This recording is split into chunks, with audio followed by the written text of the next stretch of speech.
Ravi de vous retrouver sur Arte pour un nouveau numéro du Dessous des cartes.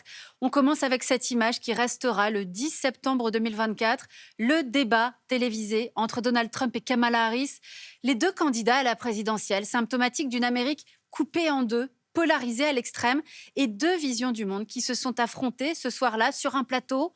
Trump reprenant son slogan de l'America First, l'Amérique d'abord, qu'il avait fait gagner en 2016, se disant certain de pouvoir résoudre les conflits dans le monde, notamment par ses talents personnels de négociateur.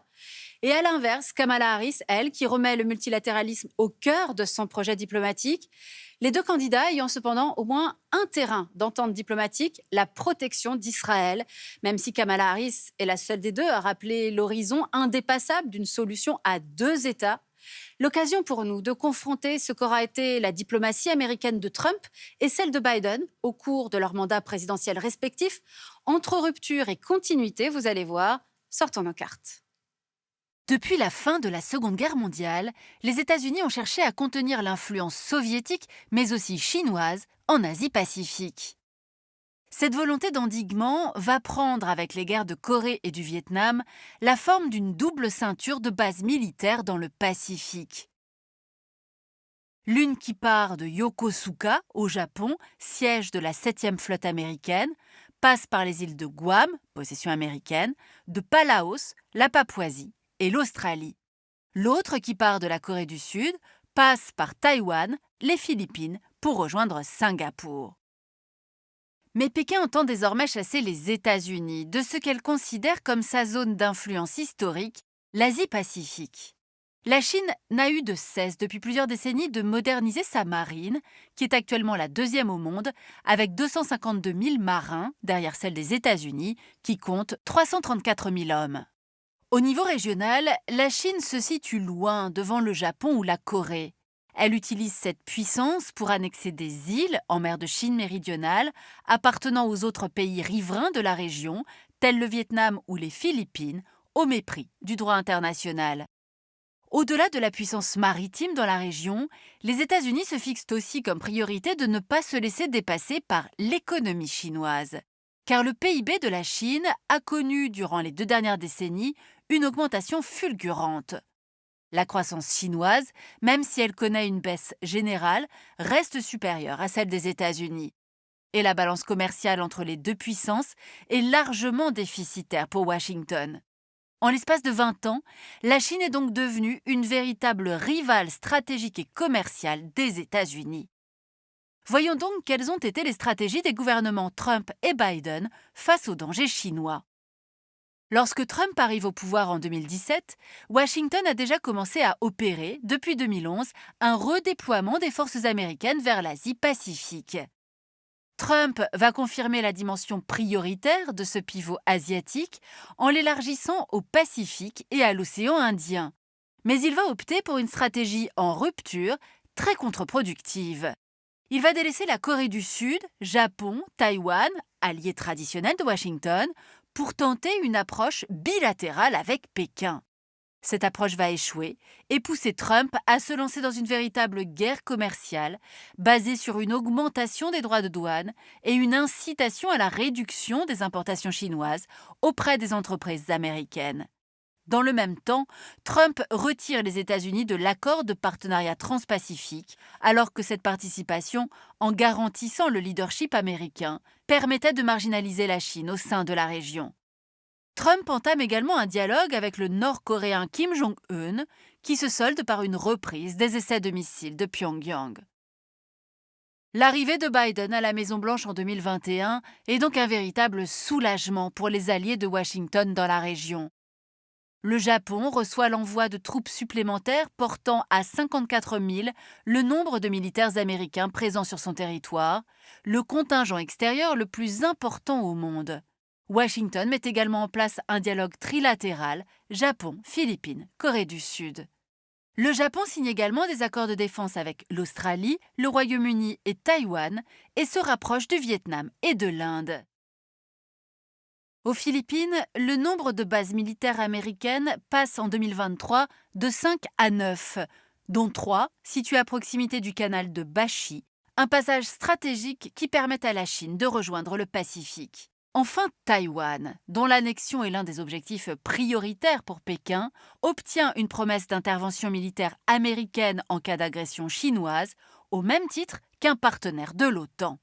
Washington renforce également sa présence dans le Pacifique élargi, à Guam, où les Américains construisent une deuxième base, dans les Mariannes du Nord et au Palaos.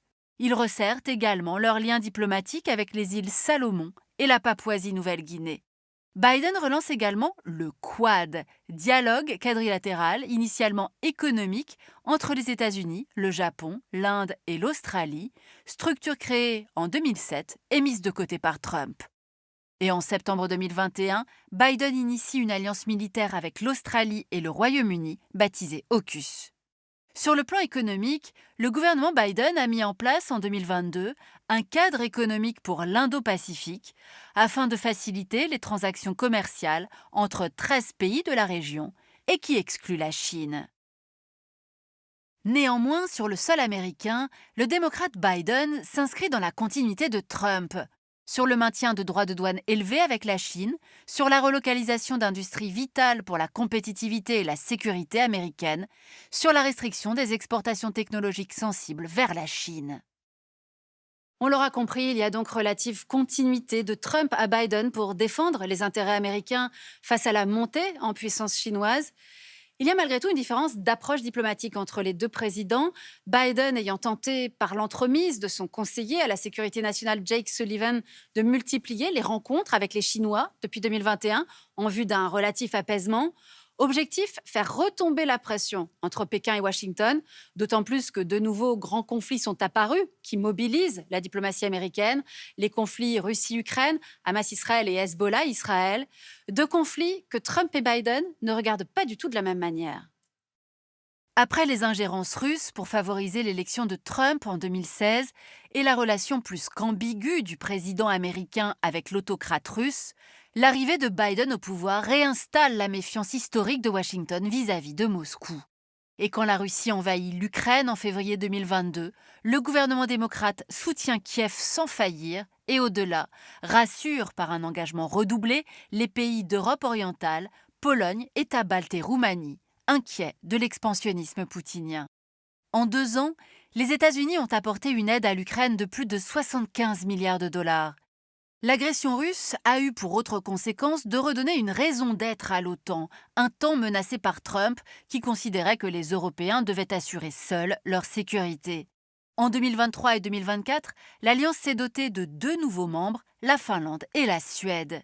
Et les dépenses militaires des pays européens ont augmenté en moyenne de 12,5% entre 2022 et 2023.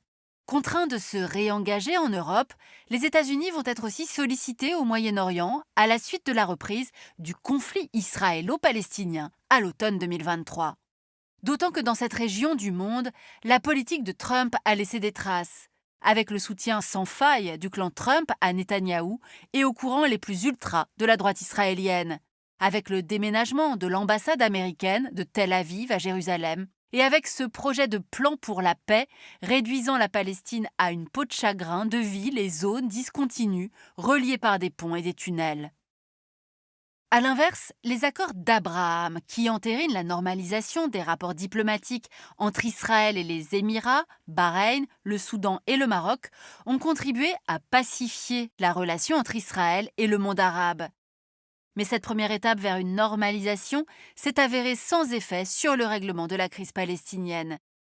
Notons enfin que c'est l'élargissement possible des accords d'Abraham à l'Arabie saoudite qui aurait conduit le Hamas à lancer son attaque terroriste contre Israël pour les faire capoter. Biden arrivant au pouvoir remet en avant la solution à 2 États. S'il n'obtient pas d'avancée, il rétablit néanmoins l'aide aux Palestiniens suspendue par Trump. Mais le massacre du 7 octobre a tout bouleversé. Les Américains ont dû renforcer leur présence en Méditerranée, ainsi que l'aide militaire à Israël, pourtant déjà conséquente, avec 3,8 milliards de dollars par an. Si Biden n'a pas renoncé à infléchir la politique jusqu'au boutiste de Netanyahou, les nombreux déplacements du secrétaire d'État Anthony Blinken en Israël, en Cisjordanie, en Égypte, au Qatar, en Jordanie et en Arabie saoudite sont restés sans effet, alors que le conflit s'élargit. Au Liban, entre le Hezbollah et l'armée israélienne, au Yémen, où les frappes des Houthis contre des navires commerciaux ont poussé les Américains et les Israéliens à des répliques. L'attitude vis-à-vis de l'Iran est l'autre point de divergence majeur entre Trump et Biden au Moyen-Orient. Prenant le parti d'Israël, le premier avait suspendu l'accord sur le nucléaire signé par Obama avec l'Iran et relancé un train de sanctions. Biden a tenté au départ de normaliser les rapports avec Téhéran en faisant débloquer 6 milliards de dollars d'avoirs iraniens gelés dans le cadre d'un accord d'échange de prisonniers entre les deux pays, à condition que cette somme soit employée dans un but humanitaire, mais le soutien de l'Iran au Hamas a rendu cet accord caduc. Voilà pour cet état des lieux de la diplomatie selon Trump et selon Biden. Biden qui, lorsqu'il laissera le bureau ovale à Donald Trump ou à Kamala Harris, laissera aussi à celui ou celle qui le remplacera 2 conflits majeurs non résolus, la guerre Russie-Ukraine, enlisée, sans perspective, un Proche-Orient à feu et à sang, de Gaza à Beyrouth depuis l'attaque terroriste du Hamas contre Israël, et au-delà, un multilatéralisme moribond, sans oublier bien sûr une compétition sino-américaine qui n'est pas près de s'apaiser. Et pour aller plus loin, cet ouvrage de la chercheuse de l'IFRI, Laurence Nardon, qui publie cette géopolitique de la puissance américaine aux presses universitaires de France. Ainsi s'achève ce nouveau numéro du Dessous des cartes. Rendez-vous bien sûr la semaine prochaine, même endroit, même heure. Et d'ici là, n'oubliez pas arte.tv et nos réseaux sociaux pour retrouver l'ensemble de nos vidéos et notre newsletter.